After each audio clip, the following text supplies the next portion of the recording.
மேஷராசி நேயர்களே, வரும் பிப்ரவரி 23க்குள் உங்கள் ராசிநாதன் உச்சம் பெறும் அதே வேளையில் யமன் வாசல் எனப்படும் 12ஆம் வீட்டில் சனி அமர்ந்து உங்களை குறிவைக்கிறார். தவற விடாமல் கடைசி வரை பாருங்கள். கோவை ஆன்மீகம் நேயர்கள் அனைவருக்கும் வணக்கம். எல்லாம் வல்ல இறைவனின் அருள் நம் அனைவருக்கும் கிடைக்க பிரார்த்திக்கிறேன். 2026ஆம் ஆண்டு பிப்ரவரி மாதம் அக்னி தத்துவ ராசியான மேஷராசி நேயர்களுக்கு எத்தகைய மாற்றங்களை கொண்டு வரப்போகிறது? உங்கள் ராசிநாதன் செவ்வாய் உச்சம் பெறும் இந்த மாதத்தில் உங்கள் வாழ்வில் நடக்கும் அற்புதங்கள் என்ன, சவால்கள் என்ன? கோவை ஆன்மீகம் பிரத்யேகமாக வழங்கும் விரிவான ராசி பலன்கள் இதோ. வேலை வாய்ப்பை பொறுத்தவரை இது உங்களுக்கு ஒரு கோல்டன் பீரியட். ராசிநாதன் உச்சம் பெற்றிருப்பதால் வேலையில் இழந்த செல்வாக்கை மீண்டும் பெறுவீர்கள். நிர்வாகத்திறன், உங்கள் பேச்சில் ஒரு கம்பீரம் இருக்கும். மேலதிகாரிகள் உங்களை மதித்து நடப்பார்கள். வியாபாரம், ரியல் எஸ்டேட், இயந்திரங்கள் மற்றும் இரும்பு சம்பந்தப்பட்ட தொழில் செய்பவர்களுக்கு எதிர்பாராத லாபம் கிடைக்கும். 12இல் சனி இருப்பதால் புதிய கிளைகள் தொடங்கும் போது மட்டும் அனுபவம் வாய்ந்தவர்களின் ஆலோசனையை கேளுங்கள்.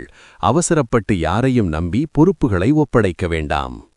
11ஆம் வீட்டில் சூரியன் மற்றும் ராகுவின் சேர்க்கை ஏற்படுவதால் அரசு வழியில் அல்லது மூதாதையர் சொத்துக்கள் மூலம் திடீர் பணவரவு உண்டு.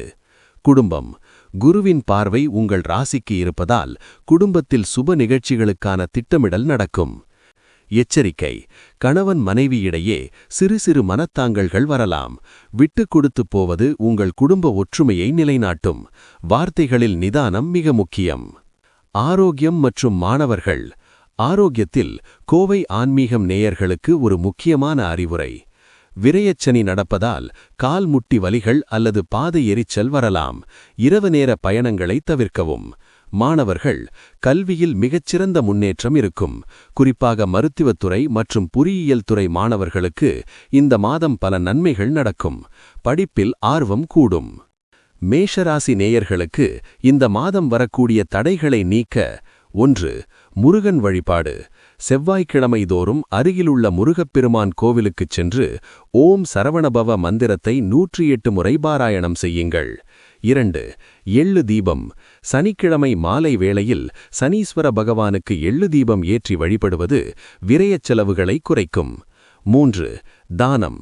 வசதியில்லாத முதியவர்களுக்கு வஸ்திர தானம், அதாவது துணிதானம் செய்வது உங்கள் கர்ம வினைகளை குறைத்து வெற்றியைத் தரும். ஆகவே மேஷராசி நேயர்களே, துணிச்சலோடு இந்த மாதத்தை எதிர்கொள்ளுங்கள். செவ்வாயின் பலம் உங்களை உயர்த்தும். சனியின் பார்வை உங்களை பக்குவப்படுத்தும். இந்த தகவல் உங்களுக்கு பயனுள்ளதாக இருந்தால் கோவை ஆன்மீகம் சேனலை சப்ஸ்கிரைப் செய்யுங்கள். உங்கள் நண்பர்களுக்கும் இந்த வீடியோவை பகிருங்கள். உங்கள் மேஷராசி நண்பர்களை கமெண்டில் டேக் செய்யுங்கள். நன்றி, வணக்கம்.